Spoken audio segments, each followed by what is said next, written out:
Assalamualaikum warahmatullahi wabarakatuh. Bismillahirrahmanirrahim.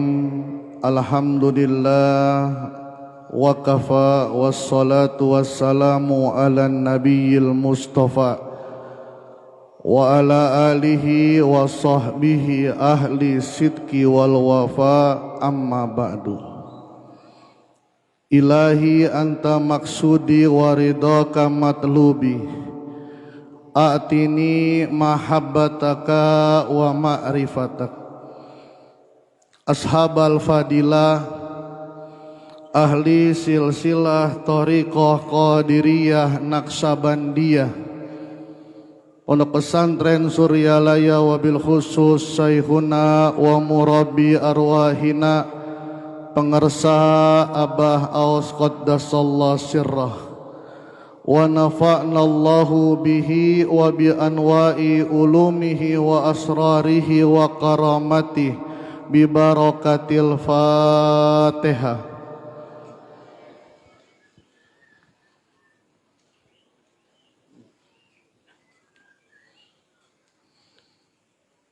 Al-Mukarram pembantu khusus dan wakil talqin Syekh Mursyid Bapak Dr. K. Haji Budi Rahman Hakim Al-Khalis beserta seluruh para wakil talqin Syekh Mursyid, ikhwan akhwat yang dirahmati oleh Allah Subhanahu wa taala. Dalam Al-Qur'an Allah mencontohkan tentang safaul qalbi, hati yang bersih. Wa isja'alnal baita mathabatan linnasi wa amna. Wa isja'alnal baita masabatan linnasi wa amna. Ketika kami menjadikan al-bait, Baitullah, Ka'bah musarrafah, masabatan linnas, tempat orang-orang berkumpul.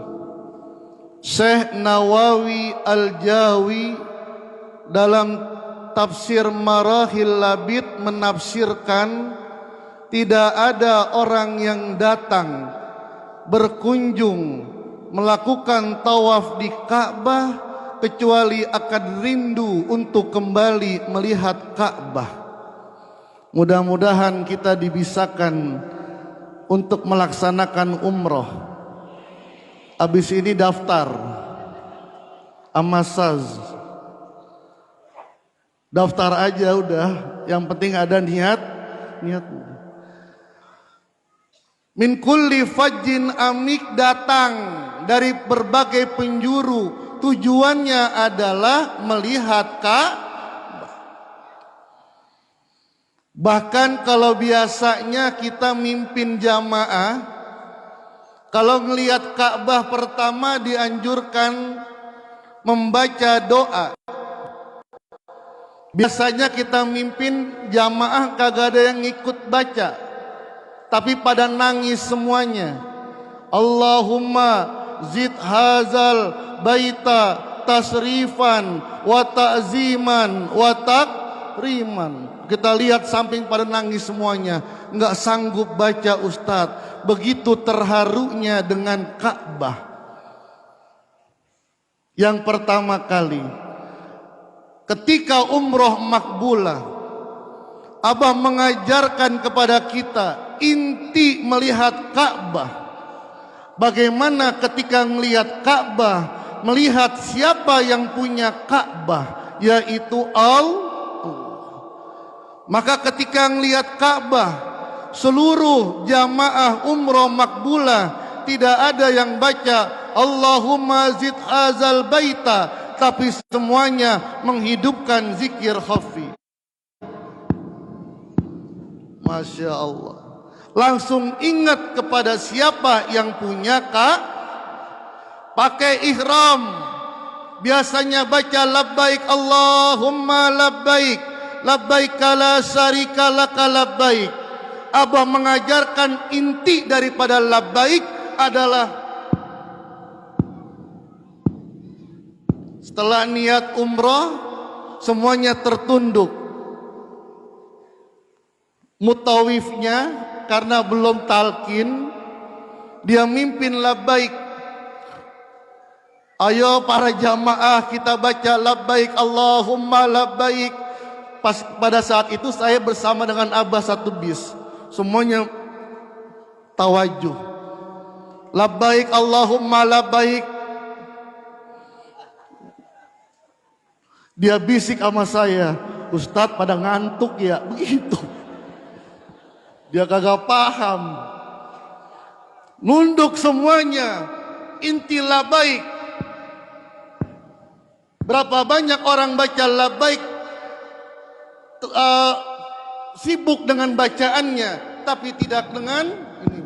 Masya Allah. Itu arti masabatan linnas. Begitu rindunya kita dengan Ka'bah. Ketika tawaf wada dan dalam kita tidak ada tawaf wada, Masya Allah. Benar. Emang kita nggak mau balik lagi ke Mekah, kata Abah. Tidak ada tawaf wada. Berpisah dengan Ka'bah, menangis semuanya. Masabatan linnas. Ada magnet yang kuat di Ka'bah itu. Wa amna, tenang, aman. Kalau di depan Ka'bah silakan tawaf. Nggak mampu tawaf, sholat sunnah. Nggak mampu sholat sunnah, baca Quran. Nggak mampu capek, zikir. Nggak mampu zikir, lihat Ka'bah. Lihat Ka'bah. Lebih nikmat daripada ngelihat jahe.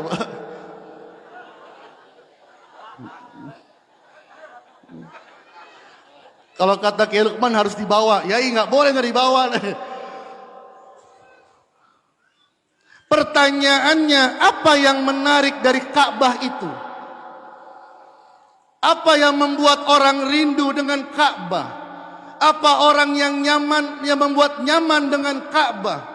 Bukan bentuknya, bukan batunya, bukan udaranya, tapi ternyata Al-Imam Al-Qusairi dalam kitab Lataiful Isarah fi Tafsirul Isari, dia mengatakan rahasianya di samping bait ada kata Allah. Bait Allah, Allahnya dihilangkan, maka Ka'bah seperti bangunan biasa. Dikosongkan dalamnya, tidak ada apa-apa, hanya ada tiang 6, kosong semuanya. Tapi di dalamnya bait Allah, baitul, batu yang selalu ada Allahnya menjadi mulia. Bagaimana manusia, makhluk yang paling mulia, jika hatinya selalu ada Allah, maka menjadi masabatan linnasi wa amna. Mana buktinya? Tidak jauh-jauh kita melihat pengersa Abah sudah menjadi Baitullah. Kalau kita kan masih lompat-lompat. Betul apa betul? Saya, kalau Kiai Jujun udah enggak. Saya masih lompat-lompat, tengkurup-tengkurup, tapi Abah tidak.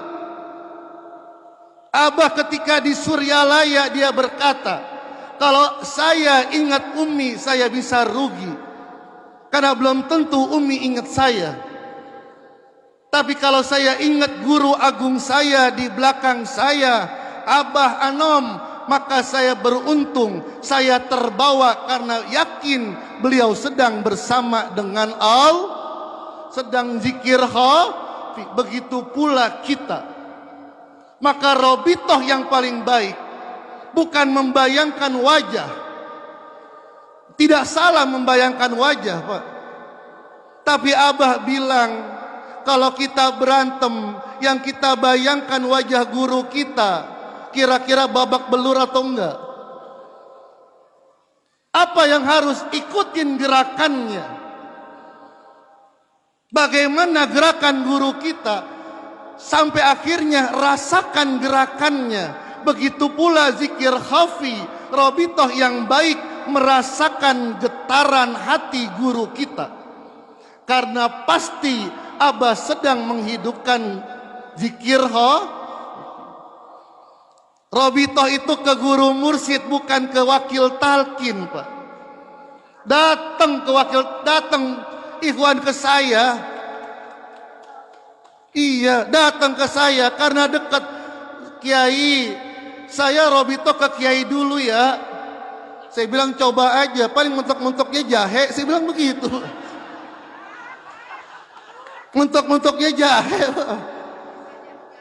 Iya, karena hati saya masih ada jahenya. Salah.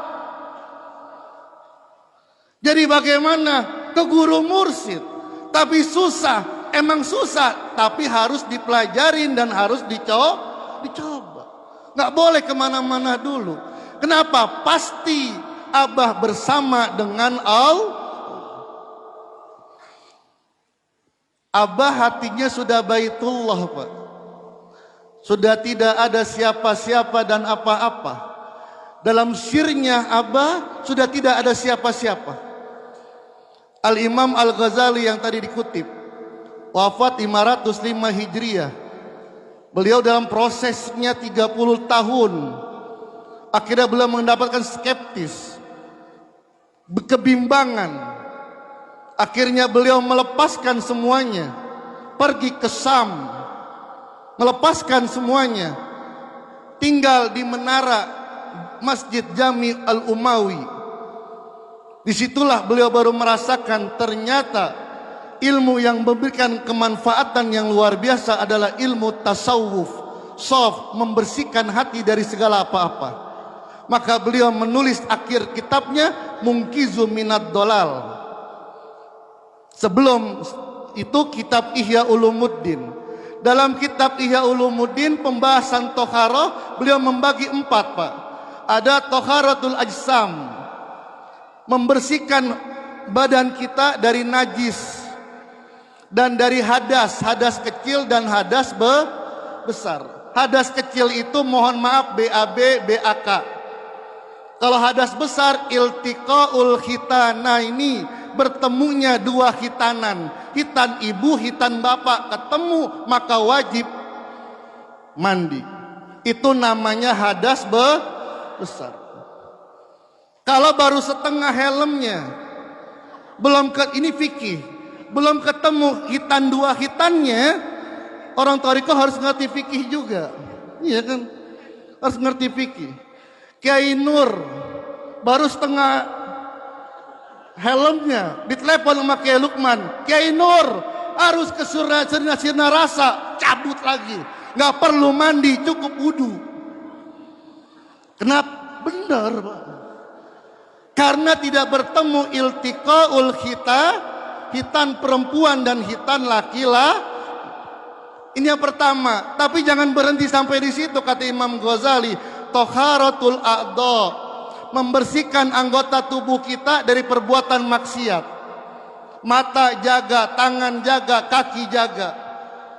Jangan berhenti sampai di situ. Toharatul qalbi, membersihkan hati kita yang tadi dijelaskan oleh guru kita Kiai Dadang, sofaul qalbi. Jangan berhenti sampai di situ. Toharatus sirri, membersihkan sir kita. Biarin yang lainnya ada di fuad, silakan. Anak ada di fuad, mobil ada di sodr, rumah ada di lub, bini yang cerewet paling atas kolbun, nggak apa-apa. Emang cinta semuanya. Rasul cinta kepada anak, Rasul cinta kepada istri. Tapi jangan diletakkan, dimasukkan ke dalam sir. Kenapa? Wa fi sirri anak. Guru agung kita tidak ada dalam sirnya kecuali Allah. Maka Allah sudah menjadikan masabatan linnasi wa amna. Dari mana-mana datang ke Abah, pulang ke rumahnya rindu sama Abah. Betul apa betul? Sama saya rindu nggak? Kagak. Kagak. Karena saya belum menjadi masabatan linasi wa amma. Tapi saya ikut Abah. Ikut Abah. Walaupun belum semuanya.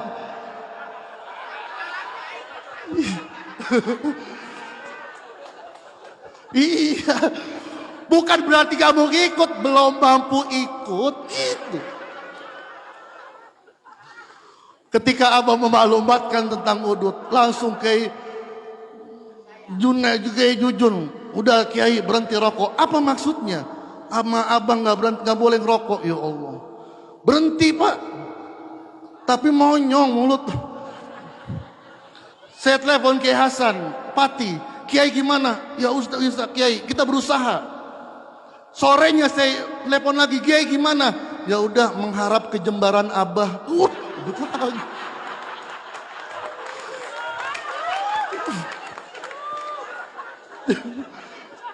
Bukan berarti gak ikut. Belum bisa ikut Pak. Tapi sampai ada WA dari Ikhwan Bandung. Yai, saya gimana ini?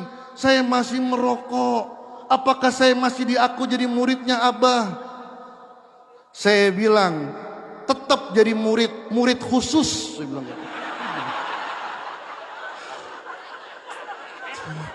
kok murid khusus? Murid khusus merokok. Itu.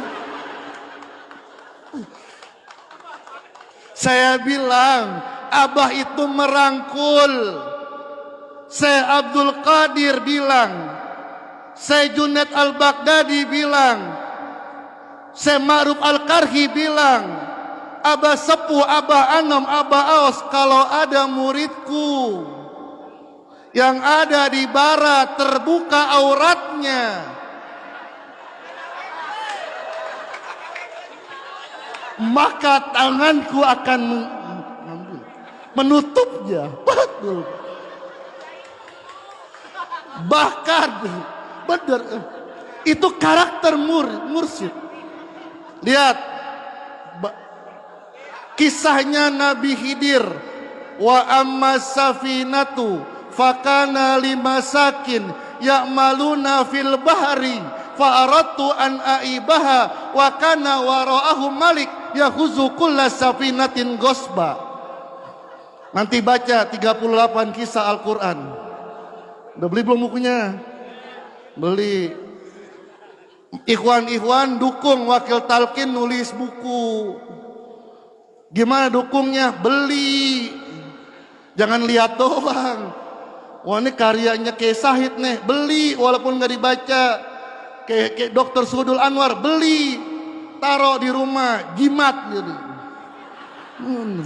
Dukung. Kalau lakukan semangat mereka. Nanti yang lain pada nulis semua nih. Ini Biharul Ulum. Lautan ilmu semuanya ini. Biar dituangkan dalam tulisan. Abis ini beli. Ya. Jangan beli makanan doang. Beli buku situ depan. 38 kisah Al-Quran dalam bingkai tasawuf. Eta itu. Lihat. Kata Najmuddin Al-Kubra. Nabi Khidir kenapa dia membolongin perahu? Karena nolongin orang-orang miskin yang punya perahu. Itulah hamba-hamba Allah pilihan. Mursyid, guru spiritual, dia akan menolong muridnya dengan cara yang terkadang tidak terpikir oleh kita. Mau contoh, di Malaysia ini sejarah bukan membuka aib. Ini sejarah ini. Di Malaysia Wakil Talqin Abah Anom terbuka auratnya.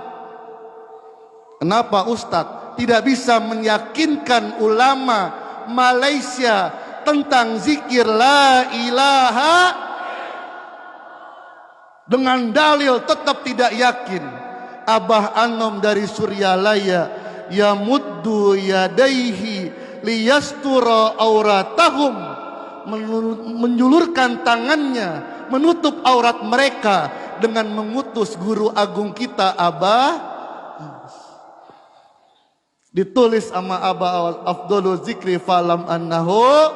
Terus nggak berapa lama, nggak pakai panjang-panjang, silakan tuan-tuan menambahkan tulisan ini kalau berani dengan Muhammad Rasulullah. Tidak ada. Akhirnya mereka talkin semuanya. Besok paginya terbuka auratnya lagi, Pak. Terbuka auratnya. Orang-orang yang tadi malamnya berdebat tentang la ilaha illallah, jam 7 masih tidur. Jam 7 masih Abah Anom yamuddu yadaihi liyastura auratahum, menjulurkan tangannya menutup mereka melalui guru agung kita Abah Itu karakter guru agung, Pak.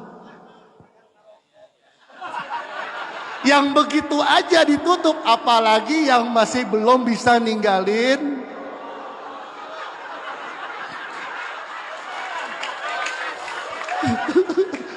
Belum bisa, bukan belum mau, bukan menentang, itu hifzul hurma. Dan ternyata tadi Kiai Dadang membacakan hikam Athaillah, diantaranya maksiatun aurosat zullan waftikaron. Tadi Kiai Dadang baca, Pak. Maksiat, kejelekan yang membuat dirinya merasa hina, merasa butuh guru. Khairun min ta'atin aurasat izzan wastikbaron, lebih baik daripada ketaatan yang membuat dia berbangga. Itu kayak Dadang gitu. Ini kayak Dadang, wah, bantuin saya ini. Ketika saya berbicara dengan orang-orang yang belum meninggalkan, ente masih udut. Iya, tapi sebelum udut, saya minta maaf dulu sama Abah. Begitu. Abah minta maaf. Abah merasa dirinya hina.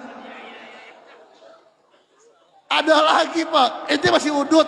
Aneh kayak kiai aja dah, di gerbong paling terakhir. Yang penting ikut gitu. Saya bilang tenang aja.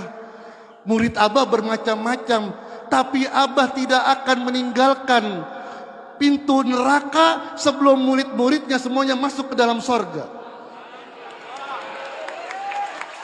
Benar, Pak. Seluruh ahli silsilah berbicara seperti itu. Jadi walaupun kita di gerbang belakang, tetap nyampe gitu. Ada juga, mohon maaf, di kalangan akhwat ini, dia datang ke Abah, Abah saya pengen zikir, tapi saya belum menutup aurat, karena masih cantik. Saya belum bisa menutup aurat, kira-kira dipecat nggak sama Abah? Enggak, engkau muridku, tapi di gerbong belakang sama yang udut, gitu.